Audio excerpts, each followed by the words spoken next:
Chers amis, merci d'être là aujourd'hui autour de Madame Vu, que nous avons la joie et l'honneur et la chance de recevoir. Puis elle va nous présenter le travail et les travaux qu'elle mène avec les équipes, bien sûr, comme enseignante, chercheuse dans différents départements de l'énergie sur l'hydrogène, un sujet que nous caressons depuis longtemps. Je voudrais saluer la mémoire d'Olivier Moulin-Roussel, une dernière conférence qu'il avait pu animer. Vous avez vraiment rassemblé tous ses voeux pour que nous puissions organiser, je dirais, cette mode d'énergie qui est aujourd'hui en pleine recherche, évolution, même de grandes sociétés pétrolières. Je pense qu'à Total, j'ai vu M. Pouyanné l'autre jour, il m'a dit qu'il investissait pas assez encore, mais il va investir de plus en plus. Nous savons aujourd'hui que dans le monde, dans les tumultes du monde, que ce soit la société, de l'Église et autres, l'Association internationale Saint-Roch est heureuse ce soir de recevoir Madame Vu, une fois encore, et je vais lui laisser, en m'excusant auprès d'elle de cette attente un petit peu laborieuse, de mise en place technique, c'est de ma faute. Et donc, Madame, merci d'être là parmi vous. On réservera probablement une dizaine de minutes ou quart d'heure avant, on termine à 7h30. Nous terminerons, je dirais, par la possibilité de poser des questions. On le voit plus. Voilà. Est-ce que vous voyez, ça va? Madame, oui, je vous c'est laisse bon. la parole en vous remerciant beaucoup et avec toutes mes excuses, mais bravo et surtout tous les travaux que vous menez. Vous mettez l'eau à la bouche, dans l'attente de goûter, je dirais, ces années de travaux que vous menez, continuez à mener, que vous mènerez pour peut-être permettre de montrer les avantages, en particulier complémentaires de cette source d'énergie qui m'appelle l'hydrogène. Merci. Merci infiniment. Bonsoir à toutes et à tous. Donc, ce soir, je vais vous présenter une conférence sur le pourquoi le vecteur hydrogène, quelles sont les géopolitiques et les filières à développer. Donc, je vais faire un point d'abord sur le contexte socio-économique. Donc, la crise du Covid-19 a quelque modifié notre contexte économique. En effet, nous nous sommes davantage rendus compte de notre dépendance vis-à-vis de l'Asie et plus spécifiquement de la Chine pour énormément de choses. Et la transition écologique et énergétique pourrait être un élément important de la relance avec la relocalisation d'industries liées à l'énergie au sens large et le lancement de filières telles que l'hydrogène vert. Entre parenthèses, on a constaté cette année que 562 PME étaient revenues en France et c'est un signe très encourageant. La France aujourd'hui possède une production d'électricité qui est fortement décarbonée, grâce en particulier à notre filière nucléaire et à un grand homme, le général de Gaulle, qui en son temps avait été visionnaire et nous a permis d'avoir une indépendance énergétique très importante. 97% de notre électricité en 2020 est décarbonée. Nous devons de fait chercher des solutions de production d'hydrogène qui ne génèrent pas de gaz à effet de serre. Parce qu'aujourd'hui, la majorité de l'hydrogène produite dans le monde est faite à partir du méthane. Et lorsque vous fabriquez 1 kilo d'hydrogène, vous rejetez 10 kilos de dioxyde de carbone ou de CO2 dans l'air. Aujourd'hui, quelle est la production d'hydrogène et quels sont ses usages? Aujourd'hui, on fabrique environ 60 millions de tonnes d'hydrogène dans le monde. 80% de cette production est dédiée à la fabrication d'ammoniac, indispensable à la fabrication d'engrais, et aussi au raffinage de produits pétroliers, en particulier pour désulfurer les carburants. En France, nous produisons 922 000 tonnes d'hydrogène, 52% est dédié à la fabrication d'ammoniac et 38% est dédié au raffinage du pétrole, donc pour éliminer le soufre. Cette production est réalisée à hauteur de 96%, comme je vous l'ai dit, à partir du vaporeformage du méthane. L'hydrogène est un vecteur énergétique majeur qui peut pleinement contribuer à atteindre des objectifs de la transition énergétique. L'hydrogène énergie peut également participer à la relance de notre industrie. Nous disposons en effet d'un savoir académique important. Le laboratoire dont je dépends, qui est le FC Lab, est aujourd'hui leader en matière de publication puisqu'il publie près de 60% des publications dédiées à l'hydrogène en Europe. De plus, de nombreuses PME, PMI se développent autour de l'hydrogène et peuvent aider à la structuration de cette filière. Le choix de l'hydrogène comme vecteur énergétique doit participer à la réduction de notre dépendance aux énergies fossiles et être destiné aux usages. Aujourd'hui, il ne faut pas nier que la quantité d'énergie qui est utilisée en France est en grande majorité d'origine fossile, en particulier pour faire tourner nos industries, mais aussi pour le transport et bien évidemment le bâtiment. Quelles sont les différentes formes ou sortes d'hydrogène? Donc, vous avez l'hydrogène vert. L'hydrogène vert, c'est celui qui est fabriqué par électrolyse de l'eau en utilisant des énergies renouvelables. Donc, c'est un hydrogène qui est 100% propre. Son inconvénient aujourd'hui, c'est qu'il reste très, très cher. On est aujourd'hui entre 10 et 12 euros le kilo d'hydrogène vert. L'hydrogène jaune ou orange est un hydrogène qui est fabriqué à partir d'électricité d'origine nucléaire.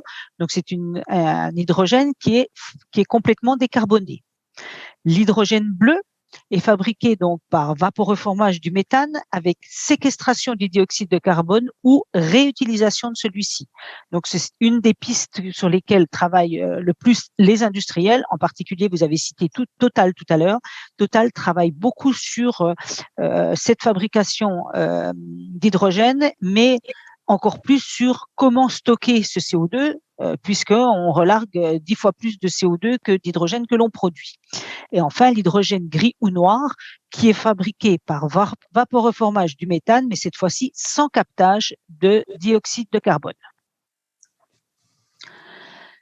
Rappel du contexte énergétique, donc la France a transposé en droit français la directive européenne 2009-28 CE du Parlement européen et du Conseil en date du 23 avril 2009 relative à la promotion de l'utilisation de l'énergie produite à partir de sources renouvelables, puis a adopté la loi de transition énergétique pour une croissance verte publiée au journal officiel du 17 août 2015. Enfin, plus récemment, la France a décliné la 4e directive européenne et a adopté la loi L'Homme Mobilité, parue au journal officiel en date du 26 décembre 2019, ainsi que la loi énergie-climat adoptée en date du 8 novembre 2019. Rappel énergétique et quels sont les objectifs nationaux. Donc, cette loi donc la loi dont je vous ai parlé tout à l'heure, donc la fameuse loi énergie-climat, nous contraint à réduire nos émissions de CO2 de 40% par rapport à 1990. Pour vous donner un ordre d'idée, la France aujourd'hui est responsable, entre guillemets, de 1% des émissions de gaz à effet de serre mondiales et 7% des émissions de gaz à effet de serre européens. Donc, nous faisons partie des pays très peu émetteurs de gaz à effet de serre, en particulier dû à notre production d'électricité qui est fortement décarbonée. Ensuite, de réduire notre consommation globale d'énergie de 20% par rapport à 2012, avec un objectif à 2030 de 40%. D'autre part, nous devons augmenter la part de nos énergies renouvelables à 23% de la consommation finale brute d'énergie en 2020, et nous y sommes parvenus, et à 32% pour 2030. Ensuite, il nous faudra atteindre 40% de la production d'électricité d'origine renouvelable d'ici 2030. Conséquences du contexte énergétique. La croissance en matière d'énergie renouvelable proviendra essentiellement de ce qu'on appelle les énergies renouvelables intermittentes. Donc, en énergie renouvelable, vous avez l'hydraulique, aujourd'hui, qui est depuis des années en France, nous permet d'atteindre de 12 à 18% de production d'électricité d'origine renouvelable, donc propre, et les énergies renouvelables intermittentes sont l'éolien et le photovoltaïque, qui sont en devenir. Ces énergies intermittentes ont un taux de couverture moyen de 2,79% d'électricité consommée en France pour le solaire et de 8,89% pour l'éolien en 2020. Donc, cette solution devra inclure non seulement l'extension du réseau, mais également les énergies renouvelables et le stockage, parce que par définition, l'électricité ne se stocke pas ou se stocke mal. Et avec les énergies renouvelables intermittentes, vous avez une production au besoin quand vous avez du vent, l'été, quand vous avez du soleil et qu'on a besoin d'électricité toute l'année, puisqu'on a ce qu'on appelle une électricité à la demande, donc il va falloir trouver des solutions de stockage, de gestion de la consommation et surtout de recharge intelligente. Principaux enseignements du rapport RTE, comme vous le savez sans doute, RTE a sorti un rapport qui nous donne des projections à l'horizon 2050 et on voit qu'en 2021, les énergies fossiles représentent encore 60% de nos consommations, que notre consommation énergétique totale représente 1600 TWh et que le SNBC, donc la stratégie nationale bas carbone, souhaite abaisser à 930 TWh. Dans le même temps, on doit électrifier nos usages et augmenter la part de l'énergie consommée en électricité de 25% aujourd'hui à 55% à l'horizon 2050. Mais en appliquant la stratégie nationale bas carbone, on devrait augmenter nos consommations que de 35%, soit atteindre 645 TWh. Actuellement, pour vous donner un repère, nous consommons environ 520,1 TWh. C'est ce que nous avons consommé l'année dernière en 2020. Pourquoi stocker l'énergie? Tout simplement parce que le système électrique actuel est à la demande, comme je vous l'ai dit, et que les énergies renouvelables en fort développement, donc l'éolien et le photovoltaïque, nous livrent l'électricité quand ils le peuvent. Donc, il est nécessaire de développer le stockage compte tenu de l'inadéquation entre l'offre et la demande. Or, nous avons besoin d'énergie à tout instant de la journée, en tout point du territoire, et ce, quelles que soient les conditions météorologiques. Rappel sur notre production d'électricité en France, elle se décompose de la manière suivante. On a aujourd'hui 67,1% de nucléaire, on a 7,3% de thermique, on a 2,3% de solaire, on a 7,3% d'éolien, on a 13,1% d'hydraulique et on a aussi un tout petit peu de bioénergie à hauteur de 1,9%. Cependant, une année représente 8760 heures. Or, on voit qu'on a une inéducation parce que si une centrale nucléaire fonctionne 75% du temps, c'est-à-dire 6600 heures par an, parce qu'il y a des moments où il faut les arrêter pour pouvoir les recharger en uranium, par exemple, l'éolien, lui, ne fonctionne que 24% par an, 2200 heures, le photovoltaïque, 14% par an, 1200 heures, et l'hydraulique, 24% par an, soit 2100 heures.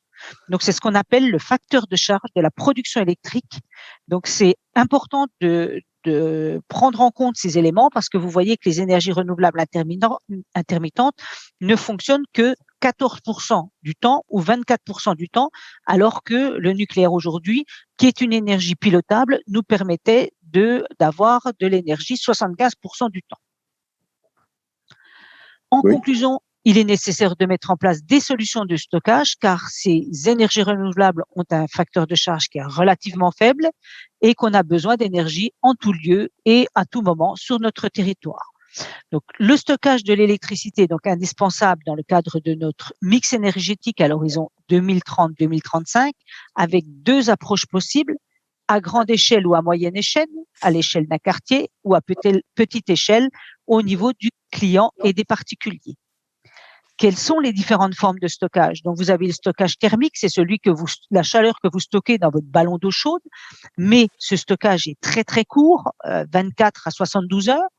Vous avez le stockage électrochimique, qui est le stockage en batterie, et vous avez le stockage hydrogène. Pourquoi l'hydrogène? En fait, aujourd'hui, on ne sait pas stocker durablement l'électricité. Les batteries ont toutes un taux d'autodécharge variable suivant les technologies de 5% pour les batteries plomb à 10% pour les batteries lithium-ion. C'est-à-dire que lorsque vous avez une production très importante d'électricité via le photovoltaïque, par exemple, en été, et que vous voulez le stocker dans des batteries, au bout de quelques mois, vous n'aurez plus l'énergie que vous avez stockée du fait de cette autodécharge.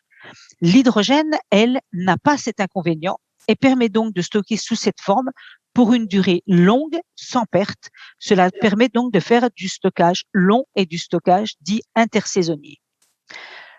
Alors, comment stocker sous forme d'hydrogène? Tout à fait, on utilise pour cela, au moment opportun, ces énergies renouvelables intermittentes que l'on utilise pour électrolyser l'eau, c'est-à-dire qu'on va séparer la molécule d'eau qui est constituée d'hydrogène et d'oxygène, on va casser cette molécule et on va stocker l'hydrogène dans des conteneurs. Alors, à différentes pressions, vous avez des pressions plus importantes, du 100 bars, 200 bars qui est destiné à ce qu'on appelle le stationnaire, et 350 bars, 700 bars qui est dédié aux véhicules. Alors pourquoi? Tout simplement parce que l'hydrogène est un atome qui est très très petit et que d'autre part, on aurait besoin d'un très gros volume si on ne le comprimait pas. Et comme dans un véhicule, par définition, on ne dispose pas d'énormément de place, on veut réduire la taille du réservoir. C'est la raison pour laquelle on comprime l'hydrogène à 350 bars pour les véhicules type camions, trains, bus, et que pour les véhicules, on a encore moins de place, les véhicules légers que vous utilisez tous les jours. Et là, on comprime l'hydrogène à 700 bars pour pouvoir embarquer suffisamment d'énergie pour pouvoir faire le nombre de kilomètres souhaités. Pour vous donner un ordre d'idée, aujourd'hui, à 700 bars, il faut 1 kg d'hydrogène pour faire 100 kilomètres. Si vous êtes sur un bus, un camion ou autre, on comprime à 350 bars. Donc, il nous faut de 11 à 12 kilos d'hydrogène pour faire 100 kilomètres. À quelle échelle doit-il être développé? L'hydrogène doit être produit au plus près des usages pour avoir un sens. Alors, là-dessus, on aura une politique très différente suivant si l'on est en France ou si l'on est en Allemagne. En Allemagne, l'hydrogène sera utilisé pour décarboner la production d'électricité, puisque 39% d'électricité allemande est encore faite à partir du charbon. Alors que nous, en France, comme je vous l'ai dit, on a une électricité très décarbonée. En France, nous, on va utiliser l'hydrogène pour décarboner les usages, le bâtiment, l'industrie et les transports. Donc, l'hydrogène apparaît donc comme un enjeu de la transition énergétique à l'échelle d'un territoire. L'idée est d'avoir un point de production et de stockage et plusieurs points de distribution. Cela doit faire partie d'un mix énergétique à l'échelle d'une métropole ou d'une agglomération. Quel est le potentiel économique et écologique de cette technologie? La consommation mondiale d'hydrogène reste encore faible, environ 56 millions de tonnes, soit moins de 2% de la consommation mondiale d'énergie. Selon une étude, la demande annuelle d'hydrogène pourrait globalement être multipliée par 10, donc passer à 560 millions de tonnes à l'horizon 2050 et représenter plus de 18% de la consommation énergétique finale dans le scénario des plus 2 degrés d'augmentation de température à la surface de la Terre. À cet horizon, l'hydrogène pourrait générer un chiffre d'affaires de 2500 milliards de dollars et créer plus de 30 millions d'emplois. L'hydrogène et les usages. Comme je vous l'ai dit, en France, on n'a pas besoin de décarboner notre électricité, notre production d'électricité. De fait, on va chercher à décarboner l'industrie. Donc, le besoin en hydrogène pour l'industrie s'élève à près d'1 million de tonnes, aujourd'hui 922 000 tonnes, ce qui représente et aujourd'hui est produit à 0,02% par l'électrolyse. C'est-à-dire que l'électrolyse, donc la molécule d'eau, représente très très peu. C'est vraiment tout fait à partir du méthane. Ensuite, il y a la mobilité.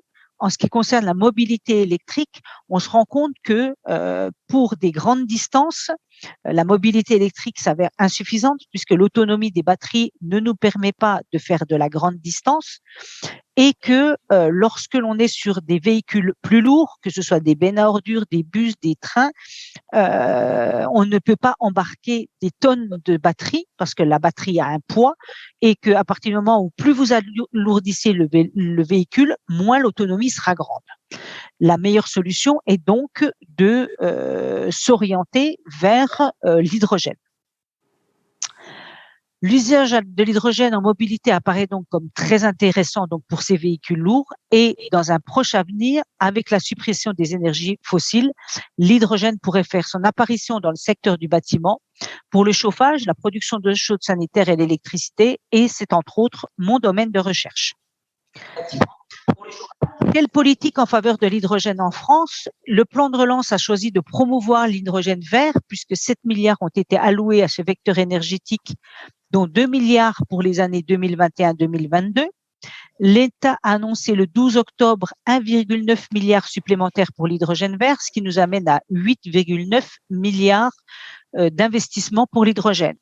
Pour cela, il encourage les industriels de manière à créer des consortiums. On en a un exemple dans notre région, c'est le consortium Symbio qui fabrique les piles à combustible, Forestia qui fabrique les bonbonnes de stockage d'hydrogène, et ils encouragent la construction de bus à une plus grande échelle. En France, on a Safra qui fabrique ces bus hydrogène, et des véhicules avec Renault, Zoé et Kangoo, et PSA avec le Boxer qui va voir le jour en 2020. Quels sont les freins au développement de l'hydrogène? Les principaux freins sont en fait notre perte de certaines compétences indispensables en France, mais aussi en Europe, dans le domaine de l'électronique de puissance, par exemple, puisque ces systèmes ont besoin d'électronique de puissance pour pouvoir être gérés. Ensuite, il va nous falloir investir et développer l'aspect réglementaire de l'hydrogène, parce qu'aujourd'hui, on n'a aucune réglementation, que ce soit au niveau français ou européen, et créer un cadre réglementaire spécifique pour les stations-service distribuant de l'hydrogène. C'est toujours la même chose. Aujourd'hui, on avance en marchant, c'est-à-dire qu'on développe la réglementation au fur et à mesure qu'on crée des systèmes.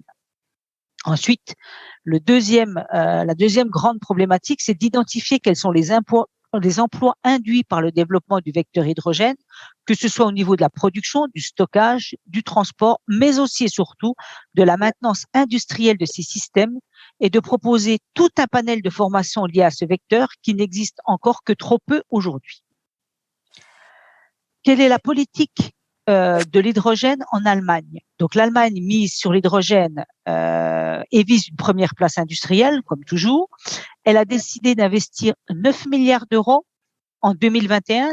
Eux investissent rien qu'en 2021 ce que nous, on a investi pour toute la politique de l'hydrogène. Donc vous voyez la grosse différence déjà de politique, et ils envisagent ensuite, après 2021, d'investir 40 milliards sur 5 ans. Donc, ils veulent devenir des leaders et ils s'en donnent les moyens. La politique en matière d'hydrogène de l'Allemagne donc est très différente. Eux ont besoin impérativement de décarboner leur production d'électricité et de valoriser la production éolienne du nord de l'Allemagne vers le sud, puisque en Allemagne, on produit l'énergie au nord et on le consomme au sud. Et aujourd'hui, ils veulent transformer petit à petit leur gazoduc en hydrogénoduc. Le pays, donc l'Allemagne, veut couvrir 20% de ses besoins avec de l'hydrogène décarboné d'ici 2030. Cela nécessite, pour atteindre cet objectif, l'installation de 3 à 5 gigawatts de capacité d'électrolyse et le développement de la production d'hydrogène dit bleu avec captation de carbone. Son plan pour y parvenir est désormais validé. Le pays veut couvrir 20% de ses besoins avec de l'hydrogène décarboné d'ici 2030. Et l'Allemagne compte aussi développer les équipements et les solutions pour couvrir toute la chaîne de valeur, de la production à l'acheminement et à l'exportation à partir de 2024. Elle prévoit également la mise en circulation de 60 000 voitures particulières à hydrogène, avec notamment 2,1 milliards d'euros de primes pour les automobilistes jusqu'en 2023. Et les laboratoires de recherche recevront pour leur part jusqu'à 600 millions d'euros d'ici 2025. Quelle est la conséquence sur notre production électrique? Je parle pas seulement à l'échelle de la France, mais à l'échelle de l'Europe. La production importante d'hydrogène vert en Europe nécessitera une forte augmentation de la demande d'électricité décarbonée. L'Europe, à l'heure actuelle, n'est pas en mesure de relever ce défi. L'Europe est aujourd'hui confrontée à la fois à des risques de pénurie de production d'électricité et à une envolée des prix, car elle n'a pas su élaborer de stratégie pour compenser l'intermittence de la production des renouvelables éoliens et solaires. Quelques points de vigilance. Les objectifs fixés par la Commission européenne pour l'utilisation d'hydrogène d'ici 2030 de 2,6% de l'énergie utilisée dans les transports provenant d'hydrogène vert, et une ONG appelée Transport et Environnement a calculé que cela induirait seulement pour ces deux usages, c'est-à-dire pour les carburants renouvelables les transports, une augmentation de la production d'électricité de plus de 17% par rapport à ce qu'on produit aujourd'hui. Ce sujet est un enjeu majeur pour la présidence de la France à partir du mois de janvier 2022. En conclusion, la filière hydrogène doit nous permettre d'accroître notre indépendance énergétique tout en nous permettant d'atteindre la neutralité carbone à l'horizon 2050. La structuration de cette filière hydrogène doit nous inviter à réfléchir à nos besoins sur toute la chaîne de valeur hydrogène pour dépendre le moins possible des pays asiatiques ou autres. Je vous remercie de votre attention et suis prête à vous répondre à vos questions. Merci beaucoup, madame. Et vraiment, merci de nous livrer, je dirais, avec beaucoup de précision. Bien sûr que nous voyons que c'est assez complexe. Ça. Moi, j'ai une question, mais je laisserai après les uns et les autres réagir. Ce qui n'est pas d'abord, moi je trouve que 2050 c'est loin, c'est peut-être une question idiote. Est-ce que c'est pas aujourd'hui soit un manque de volonté politique, est-ce qu'on ne sait pas aujourd'hui, il y a des lobbies qui sont derrière les éoliens, derrière les batteries, etc. Mais qui, finalement, nous savons très bien que c'est très très complexe et que on essaie un peu de tromper les gens en leur disant qu'ils vont faire 350 km d'autonomie, alors que j'ai roulé l'autre jour avec un ami qui était une voiture électrique, on voulait aller à l'aéroport de Rome à Fiumicino, il y a 50 km, on est tombé en panne. Et il n'y avait personne pour venir dépanner avec une nouvelle voiture, smart, magnifique. Hein. Donc, est-ce qu'on n'aurait pas intérêt peut-être à centraliser, non pas du tout abandonner tous les projets qu'on a sur l'éolienne qui vont sûrement progresser aussi, même si c'est affreux pour nos paysages, ça défigure beaucoup de choses, mais aussi même le salaire, je pense que quand même on a une ressource formidable, parce que le grand avantage que vous nous avez expliqué, si j'ai bien compris, c'est quand même une plus grande capacité de stockage. Et donc, le stockage, qui est le grand problème que nous ne pouvons pas avoir, on l'aura peut-être un jour avec le solaire et les éoliennes. Donc, alors oui, tout à fait. La grosse problématique est le stockage et le coût du stockage. Pour vous donner un ordre d'idée, le coût du stockage aujourd'hui, c'est plus de 700 € le kilo d'hydrogène stocké. Et pourquoi donc, vous voyez que le coût du stockage. Alors pourquoi? Parce que comme l'hydrogène est un atome, un très petit atome, il faut avoir un certain nombre de sécurités. Hein, et aujourd'hui, le coût de la sécurité est très très cher. Pour vous donner un ordre d'idée, pour faire un ballon de stockage d'hydrogène qui est capable de stocker seulement 3,2 kg d'hydrogène, il faut 15 km de fibre de carbone. Ah, d'accord. Donc, on a besoin d'avoir une très grosse sécurité parce que l'atome est très, très petit, donc fuyant. Donc, tout ça a un prix, 15 km pour faire un seul ballon de stockage. Vous imaginez que ça renchérit d'autant le prix de l'hydrogène. Et d'autre part, le deuxième facteur, c'est l'énergie.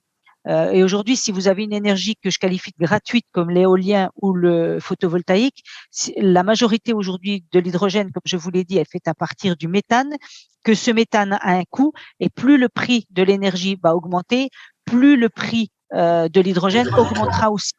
Voilà. Donc, vous voyez, on a cette problématique-là aujourd'hui et il y a un équilibre à trouver. Je pense qu'il y a d'autres, des amis, là, Madame Bijou est toute prête à vous entendre, et nous aussi, vos questions. Il suffit que vous leviez le doigt. On vous donne la parole et vous ouvrez votre micro. Est-ce qu'il y aura des dangers d'explosion quelque part? Sans me dire que la sécurité, si on pensait. Hein. Oui, alors, au niveau j'entends que vous avez une question sur les dangers d'explosion. Justement, c'est ce que je vous expliquais. Aujourd'hui, on développe des systèmes qui sont des vannes qui sont complètement étanches et de fait, à partir du moment, il y a un certain nombre de sécurités à prendre avec l'hydrogène, bien évidemment, c'est d'avoir des vannes qui soient complètement étanches, d'avoir des réservoirs qui sont complètement étanches et surtout, il n'y a pas de danger d'explosion à partir du moment où vous n'amenez pas une flamme. Le danger d'explosion de l'hydrogène, c'est à partir du moment où vous avez une flamme. Or, aujourd'hui, on a ils sont mis en extérieur de manière à ce que si l'hydrogène venait à fuir, il s'évapore dans l'air et à partir du moment où il s'évapore dans l'air, il n'y a plus de risque puisque l'air contient une grande partie d'hydrogène. Donc, le danger est uniquement à partir du moment où on y apporte une flamme. J'ai entendu dire que l'Allemagne allait, que les transports des trains, je dirais, de marchandises, ils allaient ouvrir des voies de trains de marchandises avec l'hydrogène. Ils sont donc assez en avance. et est-ce que c'est simplement très expérimental, c'est ce que quelques voient, ou c'est quelque chose qui va faire que l'Allemagne va développer, peut-être même au-delà Alors, du trafic.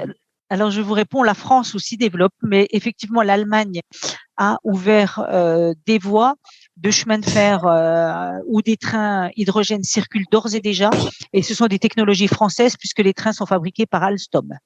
Ah, bon, bonne Et la nouvelle. France est aussi, développe aussi une première ligne de chemin de fer entre La Roche-Migène et Auxerre, et une autre ligne de chemin de fer en Dordogne. Toujours fabriqués avec des trains français fabriqués par Alstom et des piles à combustible fabriquées par Symbio, qui est qui va réouvrir, enfin, agrandir son usine sur Lyon, Saint-Fons exactement, où ils vont construire une usine de fabrication de piles à combustible. Donc l'Allemagne développe beaucoup, mais aujourd'hui ne possède que très peu de technologies, de technologies liées à l'hydrogène, alors que la France, grâce à ses grands laboratoires, dispose d'énormément de technologies et énormément de PME, PMI qui travaillent sur ces sujets-là.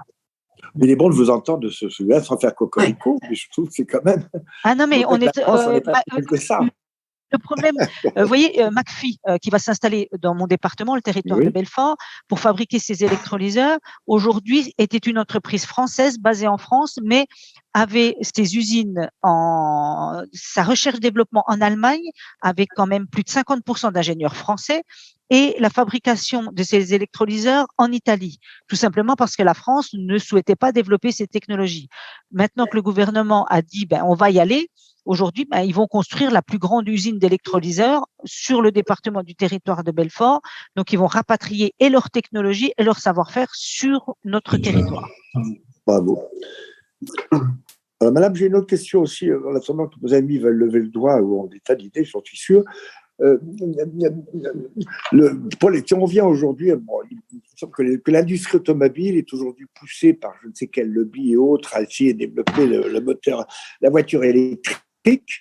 Vous avez bien, très bien souligné le grand problème des batteries qui sont déjà extrêmement lourdes. En plus, il y a le lithium, dont nous savons, elles sont à base de lithium. La Chine possède 80% des réserves de lithium, je crois. Tout à fait. Et que vraiment aujourd'hui, est-ce qu'on ne les fait pas un peu fausses routes? Je ne veux pas entrer dans la polémique. On n'a pas intérêt à ce que les industries automobiles aussi essayent d'investir comme les industries pétrolières pour vraiment essayer de trouver une autre alternative à quelque chose dont on voit difficilement comment la voiture électrique, on va demander à la fois des idées, ça va coûter très très cher. Alors aujourd'hui, il y a une vraie volonté. On n'y arrivera pas sans l'Europe. Il faut quand même être réaliste. Aujourd'hui, quand on met 10 en Europe, les Américains mettent 100 et les Chinois mettent 100. Donc si on ne travaille pas de manière intelligente, et j'ai eu la chance de pouvoir faire une présentation la semaine dernière au député européen Christophe Grudler, qui est un député français d'ailleurs en charge de l'industrie et de l'hydrogène, en présence de l'ancien ministre des Affaires étrangères européennes d'Italie, Monsieur Sandro Gozzi, en leur expliquant qu'effectivement, on ne peut pas y arriver tout seul parce qu'on ne peut pas avoir toutes les technologies sur notre territoire. Cependant, la France, l'Europe est en train de se structurer et c'est une très, très bonne chose avec le développement d'une usine de fabrication de batteries au Portugal et une autre encore plus grande en Suède. On a besoin de créer, de fédérer en Europe des savoir-faire parce que les investissements qui sont demandés sont absolument colossaux. Donc, voilà. Donc, en développant à l'échelle européenne, on va y arriver. Alors, pour le véhicule, aujourd'hui, on a mis la charrue avant les bœufs, c'est-à-dire qu'on a annoncé la fin du véhicule thermique en 2035. Moi, je pense sincèrement qu'on n'y arrivera pas. On va pas mettre sur la route que des véhicules électriques parce que les véhicules hydrogène vont coûter beaucoup trop cher. Aujourd'hui, quand vous regardez le prix d'une Tesla, c'est 50 000 € et ça a besoin d'être subventionné. Il faut pas oublier non plus qu'une batterie, ça a une durée de vie de 18 mois. Vous n'achetez pas une voiture pour 18 mois, une voiture de 50 000 € pour 18 mois. Donc, vous êtes contraint d'acheter en permanence de la batterie. Pourquoi? Parce que la batterie, pour une voiture, elle a besoin d'avoir beaucoup d'énergie. Et au bout de 18 mois, on se rend compte que la puissance nécessaire à la propulsion de la voiture n'est plus suffisante. Donc, on met de côté des batteries qui a encore 80% d'autonomie. Donc, qu'est-ce qu'on fait de ces batteries? Nous, on les réutilise dans le bâtiment aujourd'hui pour stocker les énergies renouvelables. Donc, vous voyez, il faut qu'on trouve un cercle vertueux pour essayer que toute cette politique énergétique ait une cohérence. Mais franchement, honnêtement, arriver en 2035 en disant qu'on va passer tous nos véhicules à l'électricité, on n'aura pas la production électrique nécessaire en Europe pour pouvoir alimenter tous nos véhicules. Ça, il faut en être conscient. Je remercie que votre expertise permet vraiment aussi d'arrêter les vues de l'esprit, comme on peut penser. Oui, mais ce sont des vues de l'esprit quand on voit que le salon de Munich, il n'y avait plus qu'une voiture thermique et que des voitures électriques. Mais quand vous regardez dans la réalité, le commun des mortels ne peut pas s'offrir une voiture électrique. Non. Bon, c'est beaucoup trop cher. Aujourd'hui, voilà. C'est à base de subventions et autres. C'est uniquement à base de subventions, comme les énergies renouvelables intermittentes. Moi, quand on m'explique, quand j'entends M. Jadot qui parle des énergies renouvelables intermittentes, je vous donne qu'un exemple. Pour implanter une éolienne aujourd'hui, il est nécessaire d'avoir 1500 tonnes de béton pour une éolienne. Quand vous en avez fait le PR de Flamanville qu'on décrit tellement, il nous a fallu 600 tonnes de béton. Et ces 1500 tonnes de béton, l'éolienne, elle a une durée de vie qui est relativement courte. Qu'est-ce que vous en faites après? Oui. On va pas couler du béton dans toutes nos terres. Et à côté de ça, inutilisables. Inutilisable. Quand vous voyez que Madame Ségolène Royal a signé en 2006, je crois, la possibilité de déforester les landes à hauteur de 2% pour implanter des panneaux photovoltaïques et que tous ces panneaux photovoltaïques viennent de Chine et qui sont fabriqués par les Ouïghours. Moi, je trouve que c'est un scandale d'État et personne ne dit rien. Quand on est écologiste, je suis désolée, on doit aussi réfléchir à ça parce qu'on est en train d'exterminer un peuple. Les Chinois exterminent un peuple pour fabriquer des panneaux photovoltaïques que nous, on installe en France à grands coûts de subvention et pour enrichir les Chinois. Moi, je trouve que c'est un véritable scandale. Mais merci de le dire, fort. Je vous promets qu'on va continuer à le relayer. Cette parole, oui. Malgré le petit nombre qu'on est ce soir, mais comme c'est enregistré, je vais ajouter le nombre des personnes qui sont normalement qui nous suivent. Oui. Bon, mais non, mais Madame, mais aujourd'hui, donc, comment on peut imaginer? D'après je vous comprends, je pense qu'il faut qu'on arrive à un mix. Mais aujourd'hui, on s'est lancé à fond dans l'éolienne. Moi, ce que vous dites, moi, je trouve ça absolument aberrant, indépendamment de la défiguration et autres. Oui. Donc, tout ça est très sanctionné. La batterie, on va la changer après. Attendez, Marie-Aimée, là, vous posez une question. Il vient de dire que. Qu'est-ce qu'on fait? Marie-Aimée, vous allez me poser une question. Coupez votre micro, madame. C'est moi. Non, mais c'est vrai que, voilà, il y a vraiment, d'après ce que je comprends d'abord, il y a une nécessité d'une entente de l'Europe, là. Il faut rassembler les forces d'énergie. Mais est-ce qu'on peut imaginer aussi que l'Occident, est-ce que les États-Unis, eux, ils font totalement bande à part par rapport à ces recherches ou ils ont aussi… Alors oui, au niveau, ils ont des fers de lance internationaux tels que les piles à combustible Ballard, etc. Mais les États-Unis mènent une politique un petit peu à part dans le domaine de l'énergie, puisque eux, ils ont aussi une volonté de développer tout ce qui est gaz de schiste, pétrole de schiste, etc., etc. Donc eux, ils n'en ont que faire des émissions de gaz à effet de serre, même si M. Biden annonce depuis qu'il est arrivé qu'il va travailler en ce sens, qu'il va rejoindre les pays qui avaient signé la COP21, etc., etc. Aujourd'hui, on n'en a pas vraiment la preuve. Donc ça, c'est clair. Ça, c'est clair. Mais il y a une volonté, par contre. Des effets d'annonce. Voilà, ce sont uniquement des effets d'annonce. Et aujourd'hui, comme je vous dis, si on veut peser dans le monde, et l'Europe n'est pas le plus grand émetteur de gaz à effet de serre, il faut jamais l'oublier, il faut que ce soit un effort à l'échelon international et non pas uniquement à l'échelle de l'Europe et encore moins uniquement à l'échelle de la France. Mais ça veut dire aujourd'hui, madame, que dans les grands centres de recherche dans lesquels vous êtes, parce que vous êtes là, je crois, un certain nombre, à la fois professeurs et chercheurs, il y a vraiment une volonté commune entre les Allemands en particulier et les Français, puisque même si nous avons des intérêts complémentaires ou un peu différents en tout cas, compte tenu de la situation de nos pays, mais est-ce qu'il y a vraiment aujourd'hui, ça veut dire que les jeunes, il y a des filières que vous avez…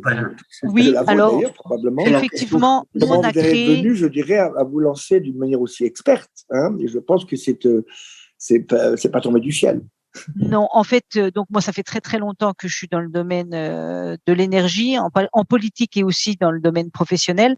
Et en fait, ma réflexion, elle est venue d'une analyse personnelle. C'est que je dis, ça faisait quelques années que je réfléchissais au fait que la précarité énergétique croissait en France. Et je me dis, c'est pas en donnant indéfiniment des chèques énergie aux gens que l'on va réduire le problème de la précarité énergétique. Voilà. J'étais allée voir donc un des bailleurs sociaux de mon département pour lui dire, écoutez, aujourd'hui, quel est le coût énergétique pour un de vos locataires? Il me dit, c'est entre 8 et 10 euros du mètre carré le coût énergétique.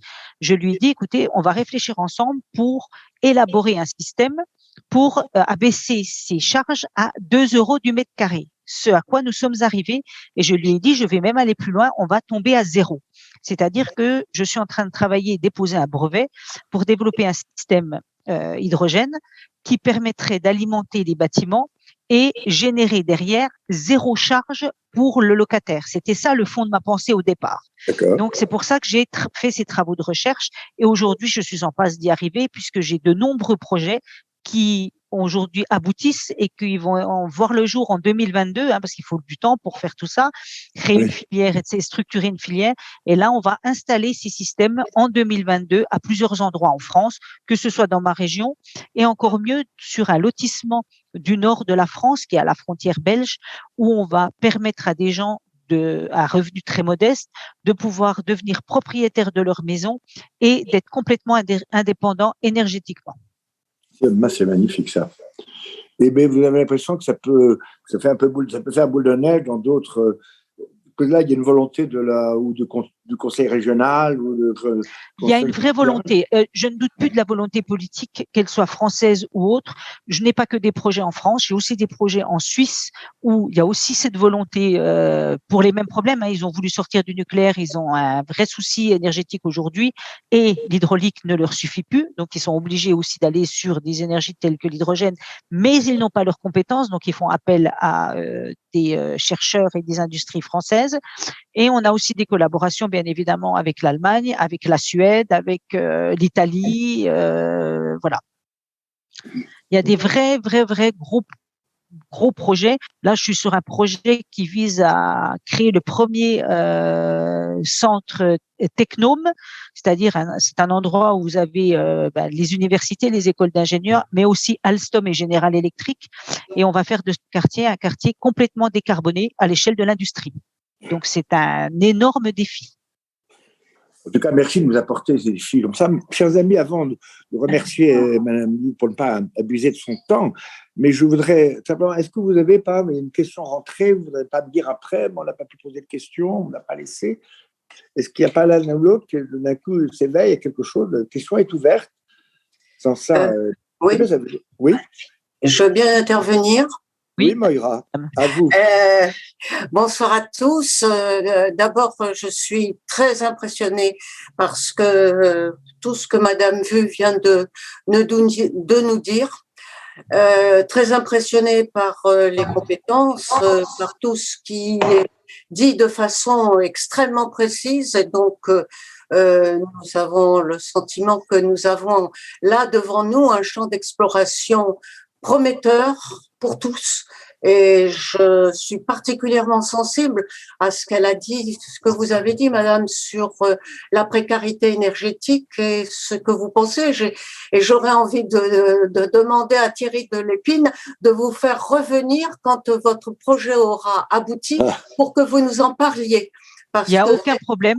C'est un sujet majeur de notre société tout de même, que chacun puisse effectivement vivre avec une énergie abordable et parce que c'est la base même de notre vie de nos jours. Sans énergie, nous ne pouvons rien faire. On ne peut pas vivre sans énergie et je pense que moi, je regrette beaucoup que ce soit pas, plutôt que de parler des migrants et des autres choses comme ça, que ce soit pas un sujet de préoccupation majeur de la campagne présidentielle, parce que je vous assure que très honnêtement, c'est pas faute d'alerter tous nos politiques et de leur dire, j'ai la chance d'avoir un préfet sur mon département qui est à l'écoute et qui m'a beaucoup entendu et a beaucoup relayé mes propos, l'ancien comme le nouveau, mais à l'échelon national, j'ai eu la possibilité de rencontrer de nombreux conseillers de ministres qui n'ont pas relayé l'information, mais l'énergie est vraiment la problématique de demain. Et aujourd'hui, je peux vous dire que c'est une angoisse parce que j'ai l'impression qu'on va dans le mur. Notre président de la République nous a annoncé 8 EPR, très bien, c'est très bien qu'il nous a annoncé 8 EPR. Cependant, il faut dire que il y a des choses que je n'ai pas comprises. La fermeture de Fessenheim, je ne comprends pas pourquoi Fessenheim a été fermé, alors qu'aujourd'hui, ça nous crée un vrai problème de besoin en énergie, alors que cette centrale aurait pu encore tourner à quelques années. Je n'ai pas compris non plus l'arrêt du projet Astrid. Donc, il y a des incohérences dans la politique énergétique. Et ce que je pense, c'est qu'aujourd'hui, je pense que si notre président était éclairé sur les vrais enjeux, comme l'a été le général de Gaulle en son temps, il saurait prendre les décisions nécessaires pour nous permettre justement de ne pas avoir ces problématiques que je pense à court et à moyen terme. Madame, écoutez, en tout cas, merci de cette énergie. Au moins, vous êtes à l'hydrogène, mais surtout même bien au-delà, parce que vous... Et en tout cas, non, je voudrais vraiment vous dire merci, mais surtout tous les vœux. Moira, merci. On se voit quand même de temps en temps. Merci de nous rappeler qu'on ne dira pas. Je souhaiterais garder quelques liens avec Madame Vu, sans la déranger, au plein de mesures, soit l'accueillir bien sûr à Paris, pour partager un moment de convivialité, mais ou d'aller la retrouver, voir les étudiants, parce que je pense que vous avez aussi, Madame, un certain nombre d'étudiants qui sont avec vous. Et que vous, oui, tout à fait. Donc moi, j'anime donc la filière efficacité énergétique des bâtiments, où j'apprends pas seulement à mes étudiants à rendre les bâtiments plus efficaces, que ce soit en rénovation ou comme en construction neuve. Comme je vous ai dit, tout ce qui m'a animé jusqu'à maintenant, c'est de faire en sorte que les gens puissent vivre beaucoup plus décemment. Donc je les encourage à apprendre à rénover à des coûts relativement modestes les bâtiments, pour que déjà, parce que pour moi, l'énergie qu'on ne consomme pas, c'est celle qui est la moins chère. Donc, si on veut consommer moins d'énergie, il faut déjà faire des bâtiments plus performants et permettre aux gens de vivre dans des conditions décentes. Et aujourd'hui, on a les moyens techniques et financiers pour pouvoir atteindre ça. On dépense des milliards, l'ANA dépense des milliards des millions tous les ans en France pour des résultats qui ne sont pas probants. Et je me bats depuis des années. C'est pour ça que j'ai accepté d'être expert auprès du Conseil supérieur de la construction et de l'efficacité énergétique, d'être expert auprès de l'Office parlementaire, et tout ça à titre bénévole. Mais le problème, c'est que quand vous faites du bénévolat, vous n'êtes pas forcément entendu. Et c'est franchement dommage, parce qu'il y a beaucoup à faire. Et je vous assure que les étudiants que je forme, vous pourriez les interroger. Aujourd'hui, un étudiant, là, ils partent en stage de fin d'études. Ils ont entre 5 et 7 offres de stage, parce qu'ils sont bien formés, et ils sont appelés en Suisse. Et ce que je regrette aussi, c'est que je forme en France pour alimenter les Suisses. Alors, c'est très bien pour eux parce qu'ils ont des salaires qui sont beaucoup plus importants, mais le rôle de la France n'est pas de former des étudiants pour qu'ils aillent ensuite donner leurs compétences à des pays tels que la Suisse. J'aimerais qu'ils restent chez nous et qu'ils puissent exercer leur métier pour aider leurs concitoyens à vivre plus décemment en construisant et en rénovant des bâtiments de manière performante. Madame, permettez-moi d'applaudir avec tous nos amis ici présents et d'autres qui vont venir ou y entendront, de relayer ce que nous avons d'entendre avec bonheur, d'applaudir, mais surtout aussi de vous exprimer, je dirais, cette énergie, ces travaux que vous menez avec beaucoup de clarté, je dirais, de franchise, sans langue de bois. Je pense que là, vous ouvrez aussi, j'espère, des débats qui pourront peut-être animer autrement que sur d'autres sujets qui sont de politique politicienne, je dirais, les débats pour les élections présidentielles à venir. Je l'espère, mais pour le moment, il y a peu de gens qui sont saisis. Et voilà, oui. J'aurais aimé que justement les écologistes, au lieu d'interdire à droite et à gauche de mettre un sapin quelque part, de manger du foie gras à Lyon, etc., se saisissent de ces problèmes et essayent d'apporter leur contribution de manière constructive justement à notre avenir énergétique. Comme que le ciel vous entende. Mais madame, continuez, c'est plus facile à dire. Ouais, mais je vois que vous n'êtes pas prêt d'abandonner. Non. Et je vous remercie, je dirais même presque au nom de tous les Français, en particulier d'autres pays, et pour la jeunesse à venir, auquel vraiment nous devons pouvoir essayer comme d'améliorer les choses. En tout cas, tout nouveau, madame, avec un très, très grand merci. Je m'arrangerai, j'ai vos coordonnées. non pas du tout pour vous accaparer. Mais je suis vraiment très heureux un jour de vous revoir en présentiel. Merci, Écoutez, madame. avec grand plaisir. Et Bonne soirée bon à Noël, tous. et tous les vôtres. Merci. Joyeux Noël à tous. madame. Bonne fête de fin d'année. Au revoir. Joyeux mes Noël à amis. vous aussi. Merci beaucoup. Merci mes amis, vous allez recevoir bientôt le programme de janvier.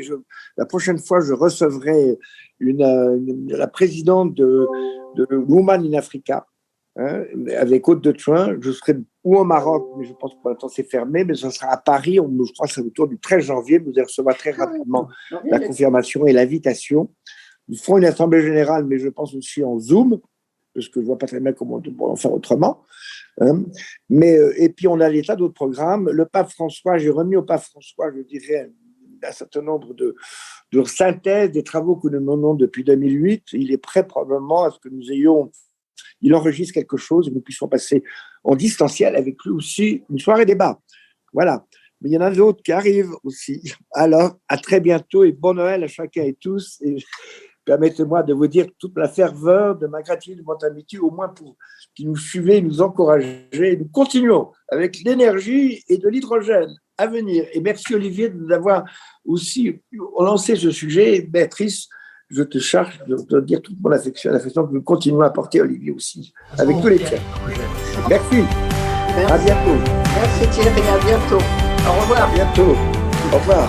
Au revoir.